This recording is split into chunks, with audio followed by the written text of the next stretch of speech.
So, very good evening. Welcome again to yet another session, very reflective, hopefully, around Competency 5. We've already covered Competency 2, 3, and 4. The recordings are there on our YouTube in case you've missed it.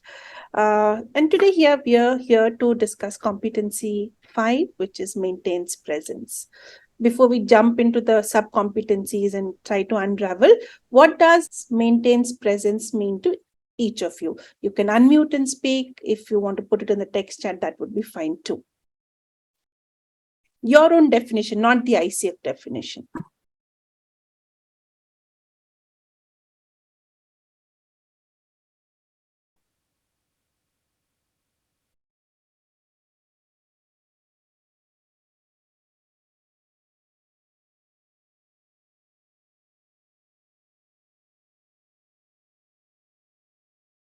Oh, I want to say it, na Sannata kyun hai bhai?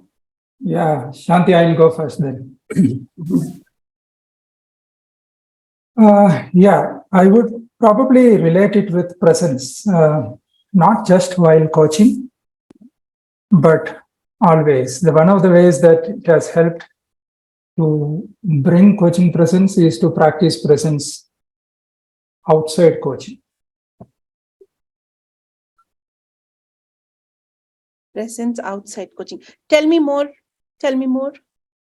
No, it's easy for us, or probably it will help us if we maintain presence not only when we are coaching, but also outside the coaching. Meaning, Practicing this competency will help you outside coaching too. Sure. No, practicing this competency outside coaching will help us bring presence in coaching. In coaching. Now I get it. Practicing this competency. And how do you practice it outside coaching? Being there, being present.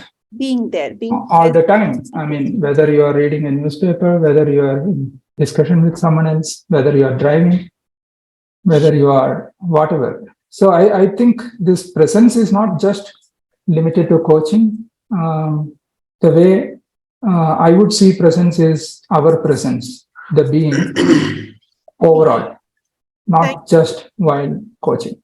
Yeah. And we have a couple of responses in the text chat. Be active in the here and now, and being 100% in all sensory forms, and mind being fully focused on the session. What other definitions do we have? Yes, Johnny. So to me, just to add on to what PK said, I think it's a default state of every human being to be mindful and present. And it is our thinking that takes us away from that state. So maintaining presence is eliminating absent-mindedness. Yeah. And being in that default state that we are all in. So if you look at these competencies, they are not meant for coaching alone. It is meant for an evolution of a person's awakened being. Okay, so coaching, embodying the coaching mindset, for example, and maintaining presence. All of these are not coaching competencies. These are, according to me, competencies of being human. Lovely. Thanks, Johnny. My own journey, I can say, I don't know whether it relates to coaching, but to be comfortable with myself when I'm alone it was difficult once, is getting easier. Maybe I'm just getting older more than anything else. But I think just being comfortable with my own self. And when I am able to do that, then the coaching is again an extension of how I am, what Narayan and also Johnny was also saying, right? It's just an extension. I mean, the other things, I think I agree with the points that have been said. But in my own case, this is a little, my journey has been that. Lovely. Thank you. Shanti, I'm interrupting you because I am very concerned about something I'm getting in my chat box. I got that as well. I saw that too. I saw that. Even I got it. some Brad Wallace. Who's Yeah. this? Right. And it's going to turn into webinartv.us.viewer. And I can't even find that person in the text chat. Yeah. He's not. on I'm also this getting meeting. it. It's a bot. Mm. So I'm not sure what it is all about and how it's going to impact all of us. We can close this and come back again. We can all close, exit Log this out meeting and then log in relog again. in. We log in. Let's do that. Yeah. Yeah. I think, yeah. Thank you. Organizer, please close it so that it's Yes. Yeah. closed. Sure. Thank you. Yeah. You may want to start again with the topic because you're going to upload this, no? I will combine both of them. I'll combine both of them and upload. Yeah. So Nikhil, you had your hand up. Yeah, that's right. Yeah. So no, it's just something which came up listening to everyone else talk about presence. So one other way which I see it, just to add to the discussion, is it's being there. I mean that's a phrase that everyone can relate with, but does it have a different connotation to different? I'm just curious to know that. For me, being there is many ways it's observing non-judgmentally. Yeah, I know we've had discussions on non-judgment. It's a kind of not doing something. So what does one do then? It's basically observe with curiosity, observe with the, just the intention to understand, or at least just to observe. Yeah. And I think, my personal experience has been I learned how to do it when I became a behavioral assessor. Yeah. One of the things we were told is to do it scientifically. You don't immediately jump to a conclusion and you start scoring somebody against a competency. So you do it, you just record, just as a scientific researcher might, just through observation, just record your observation without any form of conclusion. So that really helped me also with listening, in coaching. So I Lovely. thought I'll share that. Thanks, Nikhil. As you said, the image that came to me was I'm sitting on a platform, railway platform. The trains are coming and going. I don't have the intent to board a train. I don't have the intent to bring somebody off the train, but I'm just sitting there and watching the trains go by. That is being just present as the way you. I'm not sure if that resonated with you, but yeah, it's just being there. I'm not walking off the platform. I'm not climbing onto the train. I'm not bringing somebody down up. I'm just being there. Thank you. With that, I share my slide. Give me 1 second.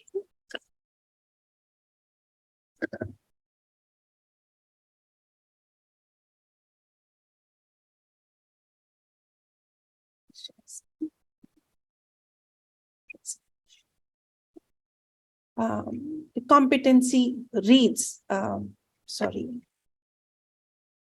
I'm very bad with Zoom when there are multiple windows open, is fully conscious and present with the client, employing a style that is open, flexible, grounded, and confident. Any interpretations you have for the 4 terms: open, flexible, grounded, and confident?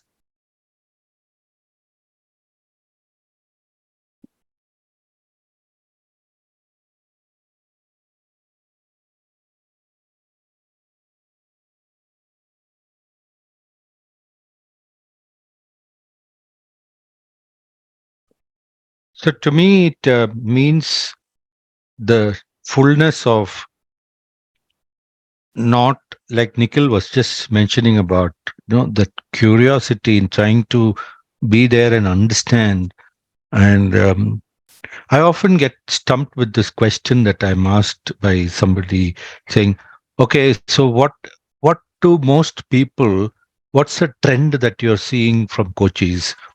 And I'm at a loss to even look at the trend of a person, leave alone several people, because each person, when he or she shows up for a session, it's a totally different being than I met the previous session.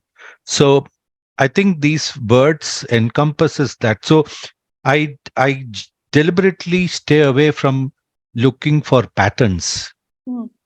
within the same person or amongst several people, and I look for what's here, what's now, and so what is so open, flexible, grounded, and confident is see, my confidence is slightly diminished when I'm looking for something. I'm not grounded when I'm looking for something. I'm not flexible because I'm looking for something, some kind of a validation. So that the whole thing is hinging on openness. So that's where that's how these four words kind of come together in Not looking in for anything, not getting in anywhere. in giving that space and that person the ability to be whoever he is at that moment, and not based on some kind of identity, some kind of patterns. Yeah. So I think I just rambled as I said something. Yeah. Love rambling. I'm sure that resonated with a number of us. Anup, you have your hand up. Yeah, so I was reflecting on, what could be this in terms of grounded. So, see, quite a number of times when we are coaching and there are strong emotions that are flowing in, at that point in time, how as a coach, our conduct has to, our conversation has to. Are we comfortable leveraging silence, pauses, and letting that flow go beyond, and that moment, becomes a stronger point of reflection for the coachee, for the client. At the same time, staying, not making ourselves as part of the problem or part of the solution, but rather seeing it from a tower like a lighthouse, Yeah. and then letting the ship sail on its own. Lovely. Thank you. Thank you. Being comfortable with the silence and let things flow. PMC. Yeah, thank you. To me, in a coaching conversation, employing a style that is open, flexible, grounded, confident. What to me it means is that being open is at least not to have any kind of a bias or a preconceived notion about the client or the environment or the problem or any of those things, right? So that to me, that's what being open is. You adapt to the client's situation and whatever they say. And flexibility is that, let's say, for example, your willingness to be agile and adaptable. For example, if I'm administering a tool or if I'm administering a particular way of guiding the conversation, if something suddenly happens from the client side, or the client suggests that, okay, why don't we do like that? So must be willing and ready to take care of that. I mean, follow that on the moment, at the moment, you must be able to take a call. That's to me is flexibility. Groundedness is, while you have a lot of theory, behavioral theory, neuroscience, and coaching fundamentals and things like that, grounded is being related to the issue that the coachee has got in front of you, and not flooded or clouded with a lot of theoretical basis. That's what I mean by, I take a meaning from grounded. It's a very unique interpretation to grounded. Thank you. And confident is how confident I am about a coach, my process, my ability to handle the client and their emotions and the issues that are coming up. These are the four ways I am looking at these four keywords in this chapter. Thank you for the share. Bobby. So I think my point is slightly different, okay? While this is what maintenance presence is, but majority of the time the coaches, and as a process, okay, the companies also insist that we'll do a HR survey, we'll do 360, we'll give all the tamasha about the coachee and give it to you. Once, and I'm taking on from what Johnny says, that when I come to the session, I don't see a pattern or anything. Even for the individual, I'm not able to see a pattern. Where can it then? Then once you go through as a coach, all the data which has been coming to you, and some people I know they have a practice of going through the previous session, what happened, what did he say, what are the action points. Can you be really open and present in the way it is being said now? It's been a basic doubt in my which I want to get it clarified from others. If I have so much of information already coming into my head when I enter the session, is it really possible to say that suddenly all that is going to get off my mind and then say, now I'm Buddha ho gaya, Nirvana hai, now only this guy? It's a lovely question, Bobby, where typically coaches start with, this is what we spoke last time, you had committed to doing ABC tasks. Where are we with it? And, when you are already in the previous session, can you be present in the here and now? That's a lovely that question. I'm okay. I'm okay with that because that is just to keep a thing to him whether what has he done. Does he remember at least? So that is okay. But when you have so much of information you're carrying about the coachee into a session, then can you really be present, non-judgmental and open and flexible? Is something I'm trying to understand. So as a practice, I don't go through any other things. I don't even the company gives me HR report, I'll not even look at it. Lovely. And we have later in the session, Bobby, we will discuss about what are the demonstrable behaviors, observable behaviors we can see in coaches. Maybe we can see if there is something that comes up at that point in time. Surely, because Johnny Ray said this came to my mind. Absolutely. Please do. Shanti, can I just respond to one of the things that Bobby mentioned? Sure. Okay, Bobby, in a way, the way I understand it and practice it, I don't think we need to forget or we need to keep anything aside. To be a coach, we need to have a thread from our previous sessions because we always have few sessions with every client. And here, being open is in the midst of what we know. And is that meddling with our current being? So it's not that we need to see, being a coach, this is my 11th year going with a lot of the background that I do coaching with the CEOs, CXOs. It's not that I need to keep myself away. In my practice, in my experience, I don't keep myself away. I'm very much there as myself.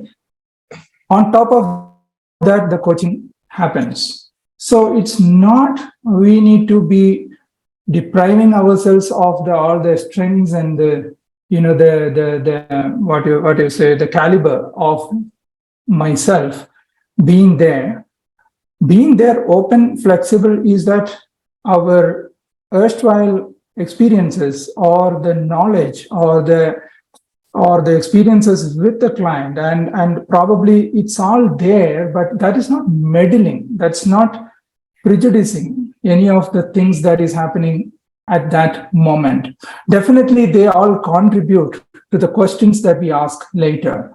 So it's not forgetting, it's not being away, it's not mindlessness, it's more of aware of whatever has happened so far and what is happening now and where the client is heading to, what is probably the stated objective. So, I think we need to look at this in that context, I think. No, fair point, PK. I agree to see, I know what I am, but the question I have is how much is there a necessity to really go through the previous knowledge or any information about the client before going into a session? Can I not be just a mirror? The mirror does not carry how I dressed up earlier yesterday. Mirror shows what I'm there, and can I just be a mirror or a sound box which is just recording and then playing it back to the coach? Anyway, this debate will never end. We can discuss it. Yeah, surely we can take it off. I doubt whether coach is a mirror. I'm not, mirror is a very strong word, but coach, people call themselves a mirror. You are listening post. You can tell me anything. I'll just non-judgmental. I'll just tell you what you are and things like that. So, mirror may not be the right English word. Anyway, English is not our mother tongue. It's okay. Yeah, and definitely. And we don't have to crack all the answers here today. We don't have to be a right or not right today. We're just exploring what this means to us, and it can mean different things to different people. With that, let us proceed. I have Ursula's hand up, and that will be the last discussion on this particular slide, and then we'll move ahead. Yeah, Ursula, over to you. Yes, thank you. I just wanted to add that when I saw this competency, and I know this comes up in the detail, but just to bring it to the forefront, that to me, when they say open, flexible, it really is also about being open to whatever is going to unfold in the session. So it's having that kind of comfort that no matter what is going to come, you're in a position to take it in a manner that will have a positive outcome. And that also links to the grounded and the confident, because as I look back in my earlier parts of coaching, it was very hard initially to stand one's ground, comfortable in not knowing, comfortable in silence, comfortable in not giving advice, and really being there, comfortable in my presence as a coach, not getting influenced by whatever you think you should be doing, if you see what I mean, rather than just doing in a manner that is completely in sync with that situation and that client. So we don't need to really guide anything. We don't need to really tell. We are already doing it in a natural manner. I hope I was able to communicate what I meant. You absolutely did. You absolutely did. Thank you, Ursula. And I think the point about being comfortable with silence and not knowing does come up in the sub-competencies, and it's a very powerful one. Thank you. With that, let's watch this video.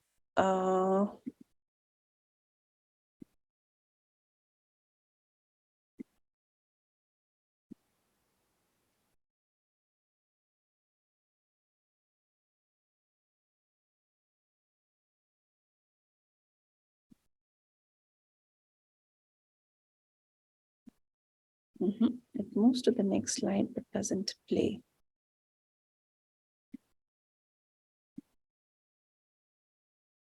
Give me 1 second as I open the link on the website itself.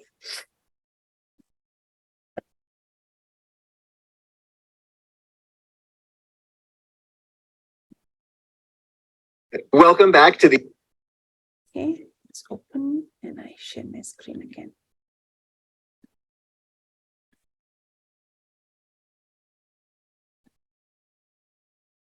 The ICF series on the new core competencies. I'm very excited to be working on maintaining presence today. And I have Pamela Richard with me today, and she's from Portland, Oregon. So we're practically neighbors here in Portland. Pamela, thank you so much for being here. Oh, it's my pleasure to be here. Thank you, Brighton. It's lovely to find out that you're a neighbor. So it's great. Yes. So, and thank you to the viewers who are probably coming from all over the world here. And, but I like to dive directly in and start with just a kind of a brief description of what it means to maintain presence for a coach.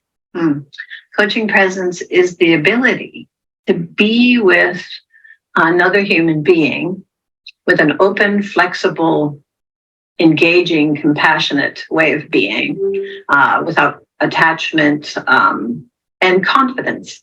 Right? And that's kind of the long and short of it. And it's actually the foundation for what makes coaching distinct in the world from other professions in relationship to communication and to our core skills as well. Yes, I like it. I like it. So maybe you could go and talk to us about how the old core competencies kind of transitioned into this a little bit. You're a mentor coach, so you're familiar with both models. So maybe you can kind of help people who are more used to the old model acclimate to this new core competency. Well, it really isn't new. We've had coaching presence. We've had coaching presence with respect to our PCC markers that where we assess coaching. What's happened is we finally clearly articulated, not only in this competency area, but in coaching mindset and in trust and safety. We've articulated more clearly what actually we've been doing for 25 years or 30 years. And so it was like, well, of course. Well, of course. So that's the only difference. There's really, they're not, a lot of people say the core competencies are, oh, wow, new core competencies, and they're not new. They're just articulated a little different. They're organized more logically in relationship to what we do. So. Yeah. I like how everything, one of the other coaches said that, it all starts with verbs now. So it's more action oriented. So I like that. Well, let's go into, as a mentor coach, if you're watching a tape of someone who's doing this core competency, who's really mastered this core competency, what do you see happening in a coaching session? Well, a quality of care for another human being that is clearly invites another human being to emerge. Using my languages here, I mean that space of how observant we are when we notice something. We notice an emotional or an intellectual aha or something that happens. Confidence in not being afraid to ask for hey, what was that about? Right? That real comfort, I guess, is the word. Comfort in working in particular. And here's a big thing about coaching presence. This is allowing it being okay for you as a coach to not know, because we know a lot. And so we have to step into the not knowing, right? And so when I see a coachee or listen to a recording or doing an assessment, that not knowing space is pretty clear. It's being curious, super curious, and not telling. Well, hey, have you tried this? Quagestions, I call them, right? So without that, right? It really is that confidence in being okay with being that kind of vehicle without having to do, but to hold the space for someone else to do. Yeah, well, I love it that you started to get into it with quagestions. I can't even pronounce it. But I love that idea. Can you tell us a little more about when someone's really struggling with this competency? When someone hasn't yet mastered it, how does that show up on a tape? It just helps some of the younger coaches kind of understand. Number one, they go too fast to solution. They go immediately, okay, what do you want to do about it? And there's no curiosity muscle being flexed right in the middle there, right? And so that's the number one. It's kind of like a checklist more, almost a little bit, right? And so that's the number one thing. The number two thing is trying to, I think, well, it's a little nervous maybe, nervous. We can be nervous in interviews and everything, but and all those things, but being a little nervous about asking a question or something, not being comfortable with allowing the space. In other words, right on top. So that when that happens, they're not comfortable with not knowing, they're not curious enough, and they don't give enough space between. So that's the long and short of it. Yeah, great. So let's go into a little bit about what you see. Like what's to be expected out of this core competency when you're looking at someone who's in ACC, PCC, or MCC? What's the difference there? The first one, what I just indicated about no space and not comfortable with silence and not maybe curious enough, etc. That's really ACC level. They know they're supposed to do it, but they're just really they really want to just make a difference and get to the solution, which is, it's a lovely thing, and they don't give enough space for it. So that's the ACC. PCC is a more kind of fluid, flow with things that they know they're doing it, but it doesn't look like they're doing anything, and with the sense of, wow, I better be curious here, right? It's just a naturalness. It's a little more naturally curious, naturally comfortable with, especially when clients ask you, oh, what would you do, right? Instead of telling them, more comfortable with, I don't know, or whatever, we might say. So that's the PCC approximately. And MCC is a little more esoteric, I think is the word, a little more, because this is really embodying it completely, where you're not even seeing is competencies and skills anymore. They're just a normal expression of that human. It's why it's always been a little more difficult to assess the distinction between a just over the bar MCC from a PCC. However, it's often evidenced that curiosity is just a natural component of that coach's personality now. That space of not knowing, and pausing for reflection, allowing a lot of space for the other human being to actually express themselves, is more, I guess, evidence of MCC level. It's a little difficult because there's a lot of other elements that are involved than just this core competency area. But I think that's probably the best I can do with that one. Yeah, well, that's great, and I think you're right. It is, it's a whole set of competencies. It's not, you can't judge them individually, but for the sake of this series, it helps to break them out and help people understand. Yeah, after that, he just summarizes and then announces that there are others in the series. So that's why I'm cutting it short there. What thoughts, what do you agree with? What do you disagree with? What are you taking back?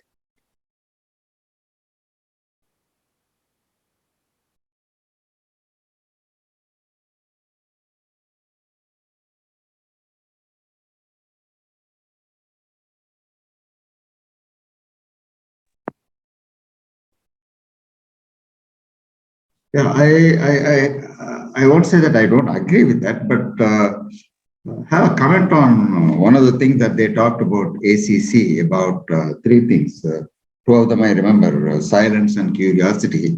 Okay, it's okay if you're not able to handle silence, or okay if you're not able to be curious. I find it hard to accept, because in any coach training school, I'm in ACC, and I remember very well that during my training program, we did talk about you got to be able to handle silence. And we went through several rounds of mock sessions just to practice this and to make sure that we understand that the silence has its own power and must be able to give the time to the client. You ask an uncomfortable question, you're not able to handle silence, and what does it mean? So I find it difficult to accept that. And not being curious, I don't know how that can be a differentiator. I would say some of these things are the bare minimum that you have to have, and PCC and MCC have that extra bit on these things. So this construct, I find it difficult to rather understand. And brought this up, PMC, because I asked the exact same question to my mentor while I was appearing for my assistant. Like, how is this PCC? Sorry, because ACC was before the new competencies came out. This video came out only when the new competencies were. Like, how does this work? Are you okay if I don't do it? The answer that I received, I'm going to share that, and I'm not sure if it resonates with anybody, was that she's talking about from an evaluation lens.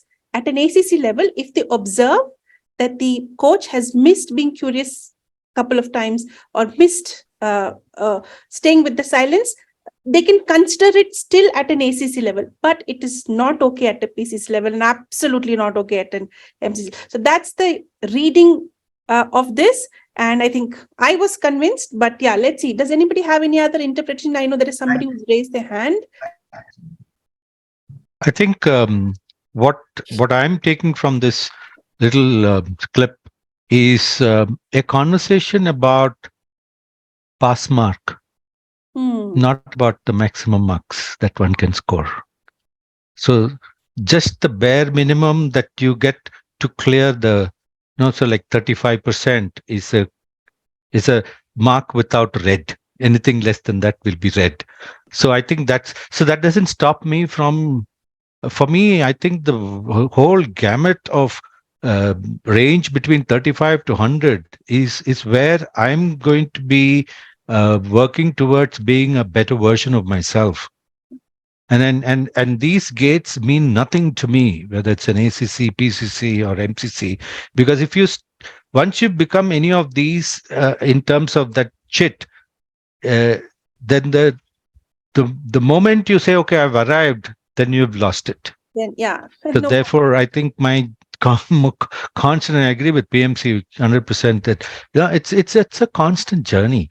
An ACC doesn't remain an ACC if he does not do a PCC or an MCC. Yeah. So if PMC chooses to continue as an ACC for the next 15 years, he is going to be even better than some of the newly minted MCCs, because it's a journey that we take. It's not the pass mark that we get in an Not exam. the pass mark, it's not that certificate. Completely agree with you, Johnny. Anantanarayanan. Yeah, so I will build on what Johnny said and what PMC said. ACC, PCC, MCC are gates to me, or certifying criteria. It's how we evolve. And if you look at the evolution from an ACC to a PCC, the being that is in the doing being. So the more you become into the being part of it, the more you will graduate, the more you will evolve. So from a gate perspective, ICF could be right. But from my own perspective, where am I is where I would benchmark myself. How evolved am I? Am I in the being of it? That's how I would look at it. Yeah. Yeah, it's very well said, Johnny. Actually, it's an evolution. And, we can accelerate this evolution if I'm going back to something that we opened with, saying, if we can practice presence even outside the coaching session.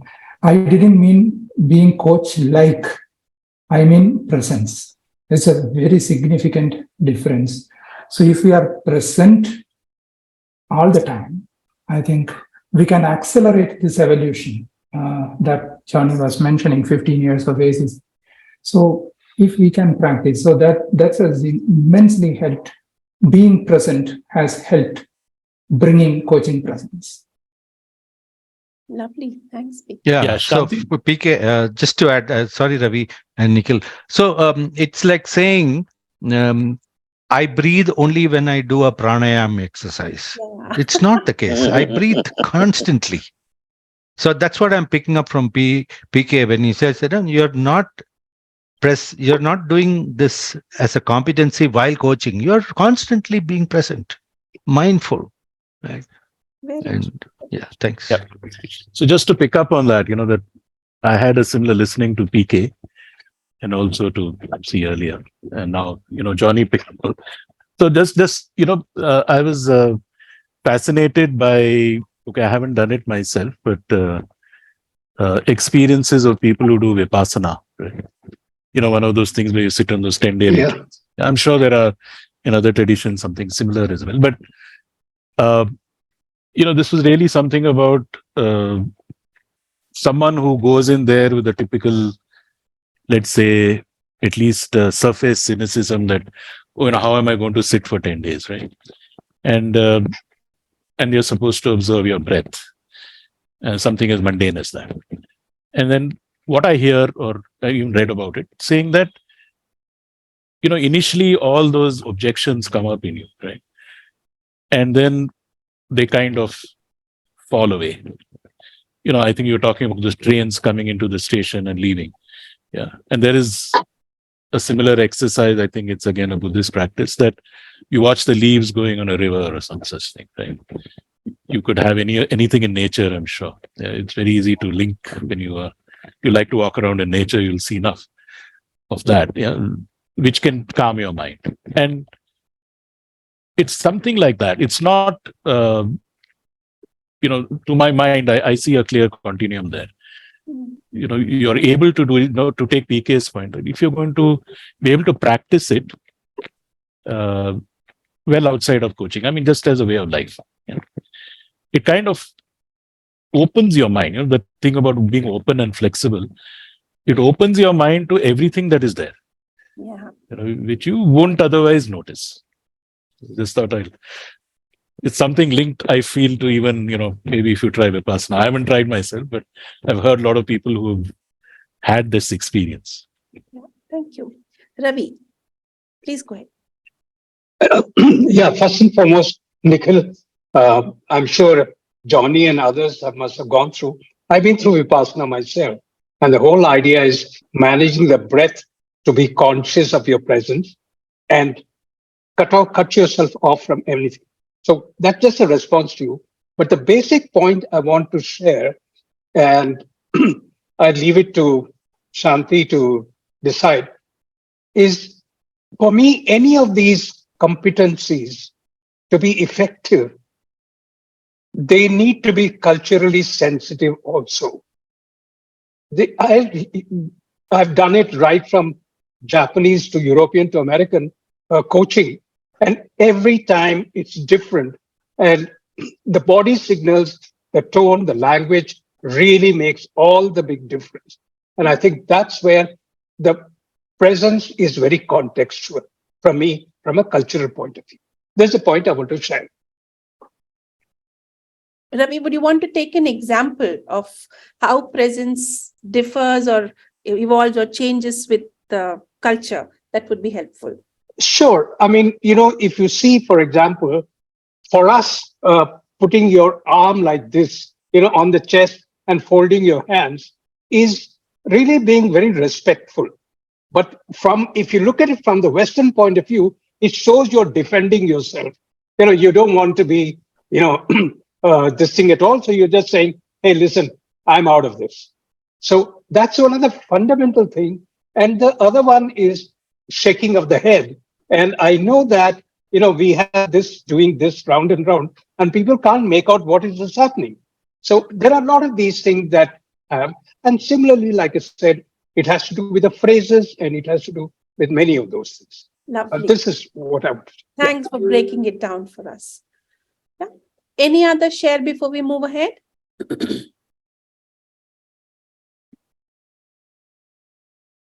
Yeah, if not, let's get back to the sub-competencies, and here they are. Okay, take 30 seconds to read the sub-competencies, and Mandar helped me uncover some sort of a pattern here. So now let's see, apart from Mandar, anybody who's able to notice any pattern in these competencies?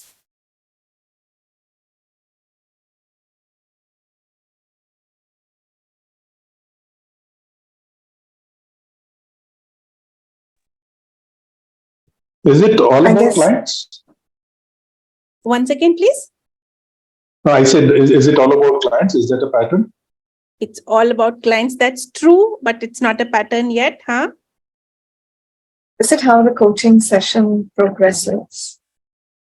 Lovely. That means focus. So you start with just the feeling, through the curiosity, you ask questions, you get replies, you manage the emotion in response to the replies, you maintain that confidence, you maintain the silence, and then you reflect on what's going on. Just a thought. Lovely thought. Lovely thought. Thanks for sharing, Ursula. Anything else? Oh, those are interesting patterns, observations. Lovely. So here it's all about being, isn't it? It is. And yet it's about being the coach, the being of the coach, yet it's all about, you can say in a way, it's a client-centered competency. And yet it's all about the being of the coach. Wow. It's a client-centered competency, yet it's about the being of the coach. Lovely, lovely. Thanks, Krishna. So I won't increase the curiosity anymore. Let me summarize how I want you to break into breakout rooms. The first two sub-competencies are around curiosity and observation. It is around that aspect of the coach's demonstration. The third and the fourth competency are around managing the client and their own emotions. Yeah, the last two are about offering holding space and holding space for the client. So I'm going to put you into 3 rooms. If you can take a screenshot of this particular slide, I'll tell you what are we going to do in the 3 rooms in 10 seconds. Just take a screenshot and then we'll move on.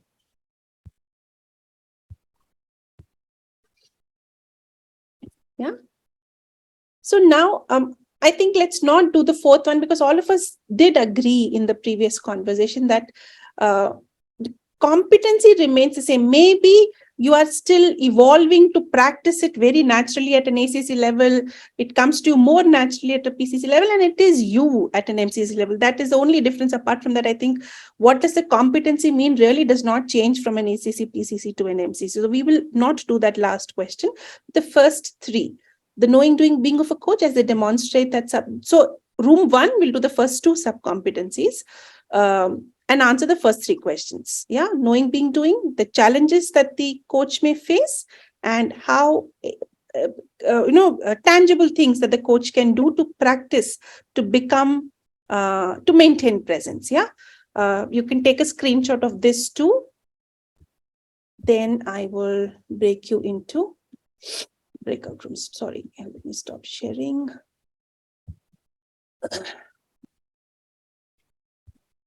Any questions before I put you into the rooms? I do have a question. You have given 2 slides. Yeah. And you said each pair of, so there are 3 pairs of markers in the first slide. Yes. And each pair will be handled by a group. What about the second slide? The second slide had the questions. Okay. Yeah, you want me to show those again, Johnny? No, I have taken a screenshot, but I'm trying to understand how do we connect these 2 slides in the breakout room? Yeah, so room number 1, first 2 competencies, will answer the 3 questions on slide 2. Room number 2 will answer the same 3 questions for competency 3 and 4. Room number 3 will answer the same 3 questions for competency 5 and 6. So this structure is coming in the way of my presence in the breakout room. Understand. How can I help you, Johnny? Yeah. Okay. Anything I can do to help? No, it's fine. I think I'm just sharing an observation. Yeah, get that. Yeah, okay. Any others before I move you into breakout rooms? Be mindful of time. I'll be bringing you back in 10 minutes. So don't spend more than 5 minutes per sub-competency. I will alert you when 5 minutes are over and a minute before I bring you back into the main room.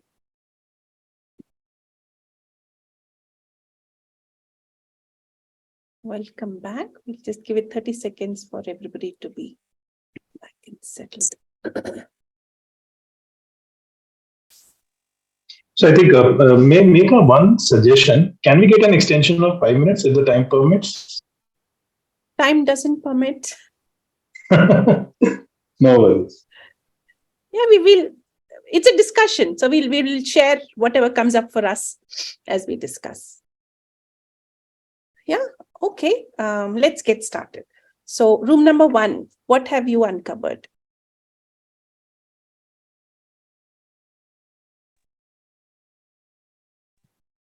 Johnny, you wanted to summarize? It will be nice.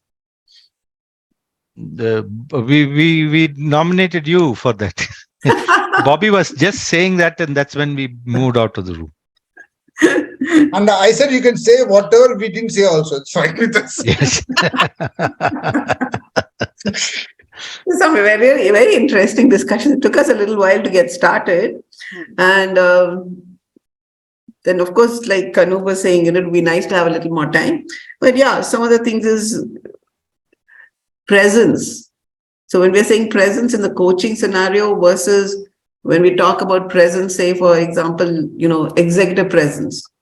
So where the spotlight is on you when you say executive presence. Whereas here as a coach, when you're maintaining presence, is actually what came up from Johnny and others is also that it's absence.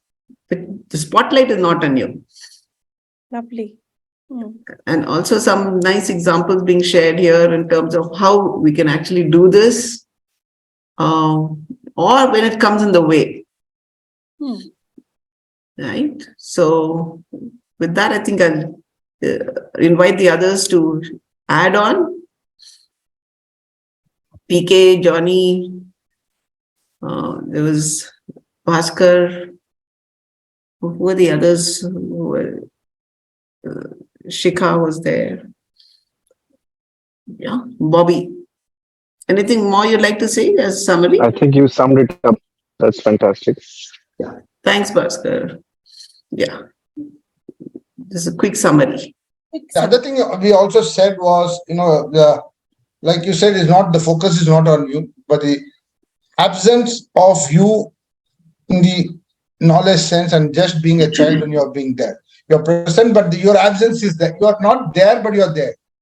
The sense that your background, your experience, everything is not the predominant function when you're dealing with that guy. You're just going with open mind to listen, and that is what is going. And the only way to know you are truly present is by the responses you get from the coach, the way when you interact with him. The response will tell you whether you are being empathetic, whether you have been listening to him, whether you are, if you're open-minded or not. That is the way you can judge at the end of the session as a learner for coaches. At the end of the session, when we make our own log, we know how present we were. Was there a moment for us to know whether we are not present? That is how, when we say, as a coach, when I listen to the recording, I know when I was present and I was not present. That will only be known by the coach's response rather than your own interpretation whether you're present or not. Very interesting. Very interesting. Yeah. What else can a coach who is learning to maintain presence do differently in order to build this competency?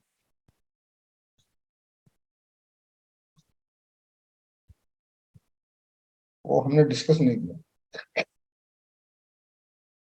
We didn't get to that. No worries. I mean, as a group, not only room number 1, I think all of us can think it through together.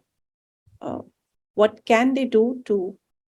When I started off, I had a tendency to give advice of other people. So I had a notepad stuck to my laptop, which said, "Don't chase the problem." So whenever the coaching is like, I know I have a tendency, so like that post-it helped me when I was starting off. Lovely. So what helped me was something that somebody said, and that was, your listening has to be other focused. So, when I was said that the whole listening has to be other focused. And that helped me be more present, more empathetic. And what we were talking about is what happens in your mind, or when somebody is saying something, which is something which you may have already faced, and you immediately go into that space. But then you say, okay, no, that's not what it is. It's all about the other person in front of me now. So let me listen completely and listen other focused. That helped me.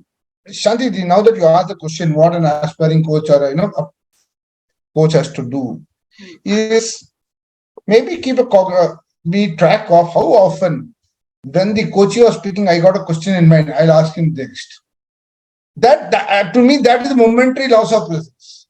Lovely. When you're listening and a question already comes up to your mind, that means for that nanosecond or whatever it is, you have lost the presence. And sometimes it can keep elongating, because after that you're only listening to everything what he's saying with that question in mind. Very true. Very true. Brilliant, Can't Bobby. agree more. Excellent. Can't agree more than that. Yes. Excellent. Excellent. Totally agree. So I learned one thing, that when you're listening, you're only collecting the data. You don't attach any opinion to it. So you're just data point 1, data point 2, data point 3, data point. So you are not attaching anything to it. And then you take a step back when the coach has finished, to understand what this data point get back to source. That's what is what I relate when Bobby said it, that the moment you start question, that means you have already start interpretation, and that's where you lose the presence. And your mind is already busy elsewhere. Already busy, yes. So lovely, lovely. If it's okay, can we move to room number 2 in terms of the managing self emotions and the other emotions?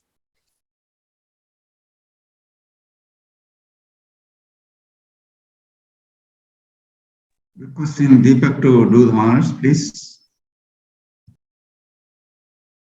You have been voluntold. That is volunteered plus told to do it. Voluntold. So, Learning a new term today. yes.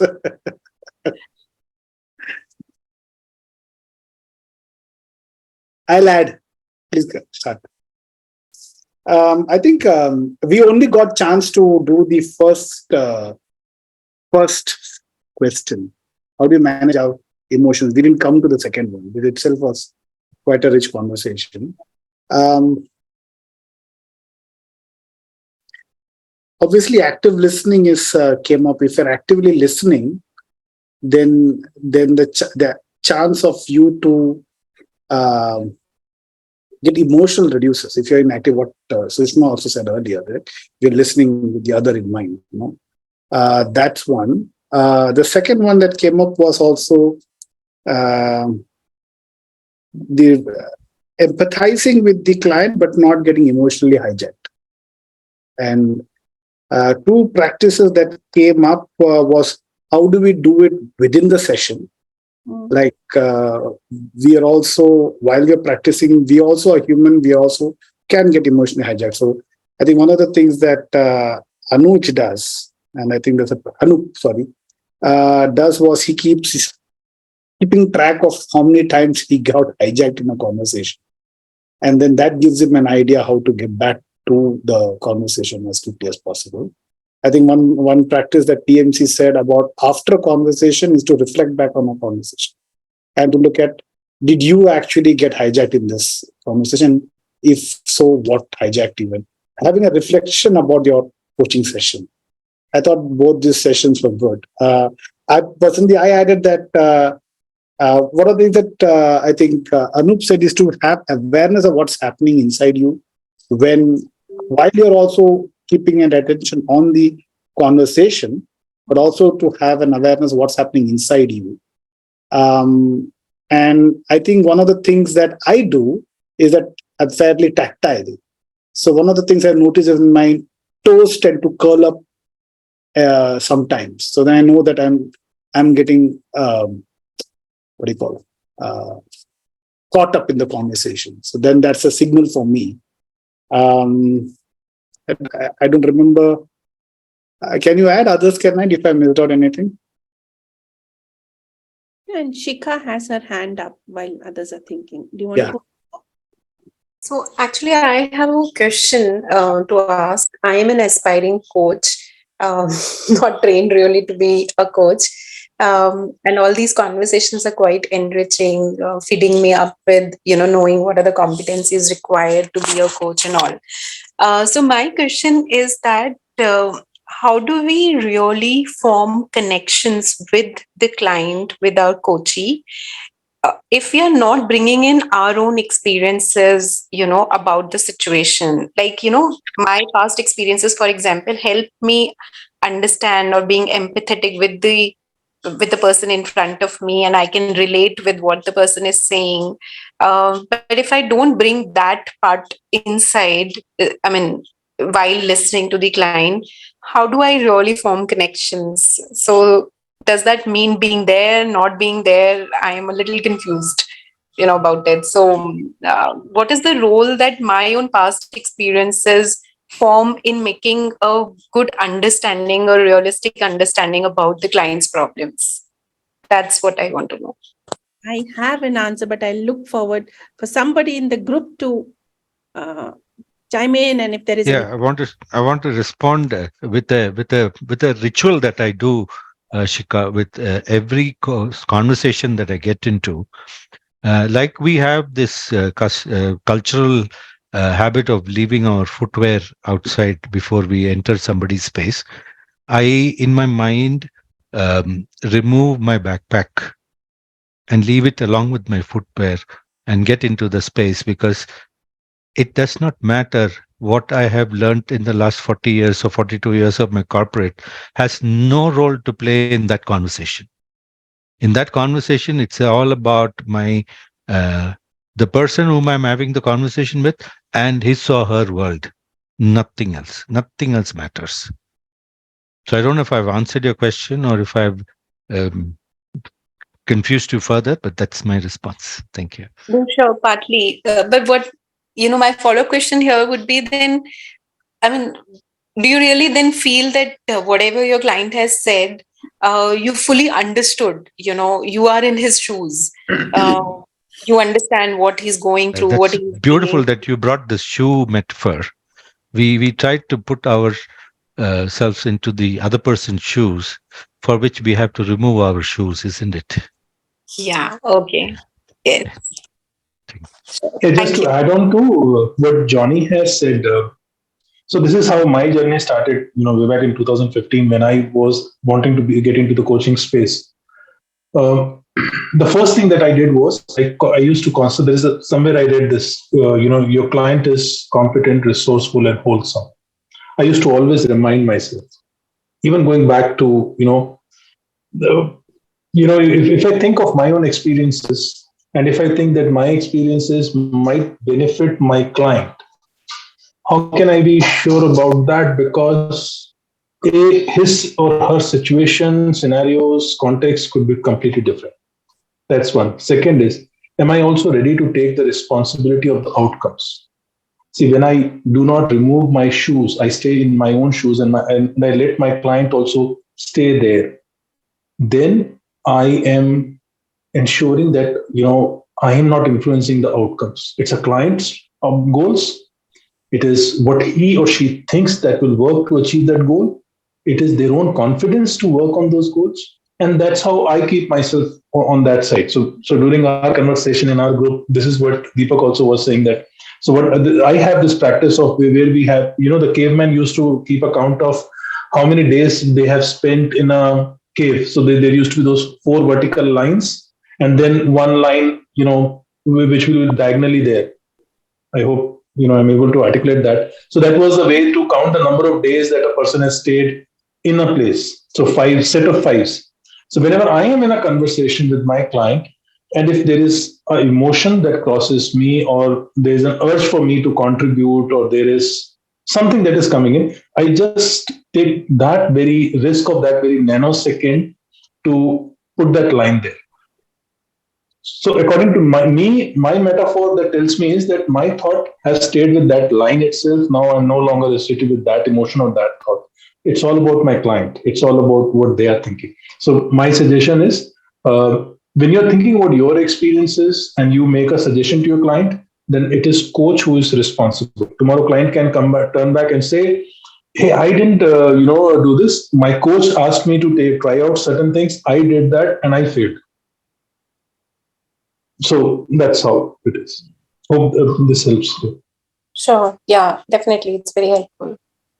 Thanks for bringing in. Thank you. Room number 2, anything we have to add? We didn't discuss the second question, so we could discuss that. But before we do that, one area that Anup said was when the value systems clash in the conversation, that's generally an issue. That could be a way when managing on emotion may be a bigger challenge. And it's happened to me quite a number of times when I coach NGO clients, because I used to work quite I was in corporate, moved from corporate, spent a lot of time in the social sector. So when I'm a social sector client, I am extra careful because I have an opinion of what needs to happen in something, right? And that is a dangerous, generally for me, it's a slippery slope. So I need to be extra careful during that time, that to be a little bit more careful about getting trapped in an emotional hijack situation. Lovely. Thank you. Yeah, I can very quickly add to that, especially in the case of NGOs. I have a client going right now on that space. So when I was reflecting after the conversation, if it were a corporate client, the solution was very, very clear, but which means that they have to take a confrontational approach to a particular situation, which would have been the recommendation if it was a consultancy. But they still persisted. They don't seem to be overawed by the situation. They were still handling it. Then it struck me that, look, NGOs are different from corporate. Therefore, I need to be a lot more conscious about leaving my, partly addresses Srika's question also, leaving my corporate experience behind and live completely in the client space. And their values are very different. They're into service, and whereas the corporates are for value to the shareholders. Thank you. Lovely. Thanks, PMC. Yeah. We've got 6 minutes. Let's look at room 3. And if we have time, we will come back to competency 4, the one that got missed. Yeah. Room 3. What have you uncovered?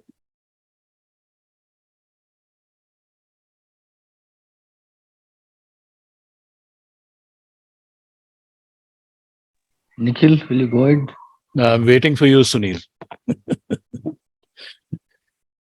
You're our leader. Go ahead. What do you remember? I'll chip in after that. So let me start, and maybe then Nikhil will add. Mainly, our discussion was around the creating the trust and environments where the coachee can open up. So it's all about creating that atmosphere so that coachee feels it's okay to be vulnerable here. So that's the most important part of it, which comes as a common factor. That how do you demonstrate or being in that moment so that coachee opens up, coachee feels that he can open up in this environment. That's what my takeaway. Nikhil, whatever you want to add. Yeah, so there's some very interesting ideas that were discussed, like, what Sunil mentioned about, there was also a discussion on cultivating a trust. So presence, being there without any judgment, cultivating that trust. There was this thing of confidence, which was discussed. So it was not only the confidence of the coach, but the confidence of the client. So how would that be, cultivated in that space, right? So one was, of course, not being vulnerable. So because one is not afraid of, not knowing. So you don't, that I suppose the way I interpreted it is you don't feel restless when there's a silence. You don't feel restless when you don't know what's going to be the next thing that the client is going to do or say or just be quiet, right? And possibly just being curious. So just from that it would come. Another thing which I had mentioned was a takeaway, so that's on top of my mind, was the difference between a judgment and an observation. For example, if the client is seemingly going in a loop, looking stuck, or the coach is observing some kind of going in a loop, what does one do? Would it be a judgment to point that out, or an observation?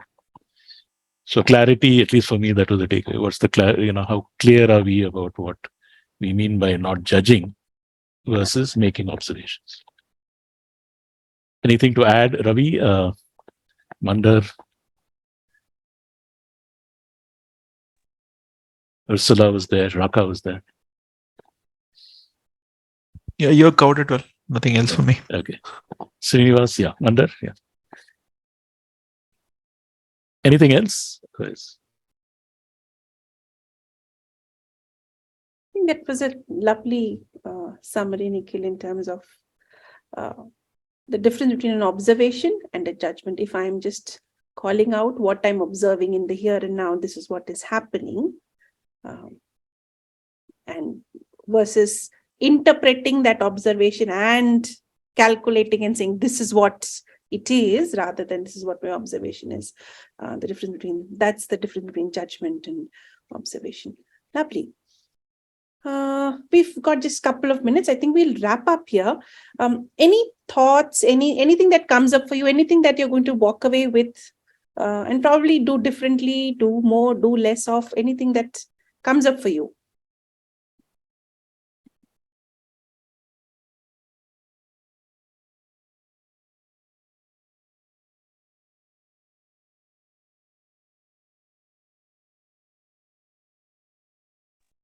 I think two things that reinforces from all the learning here is that the listening as the backbone, wholesome, that is active listening as the backbone, and being able to recognize your own emotions.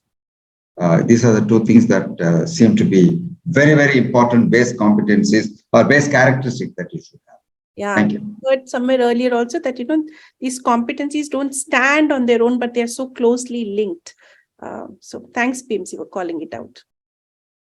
I think for me, a lot more discipline on reflecting upon the coaching conversation as a coach. How was I being in that coaching session? Yeah.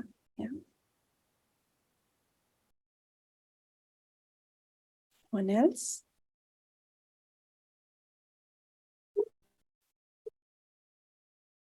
Yeah, with that, we are to the end of our session. We have 4 competencies down, 2, 3, 4, 5 we've covered, 4 more left midway.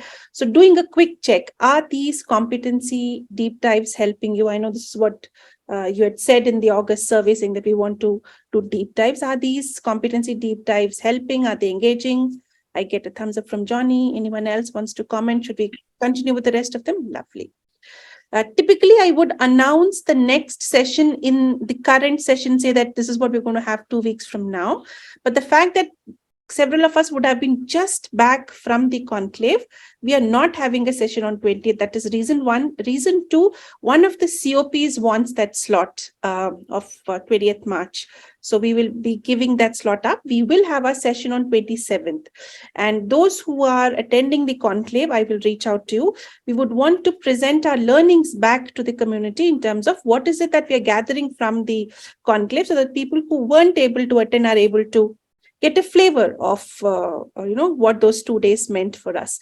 So look out for that connect from me or one of the Learning Squad members.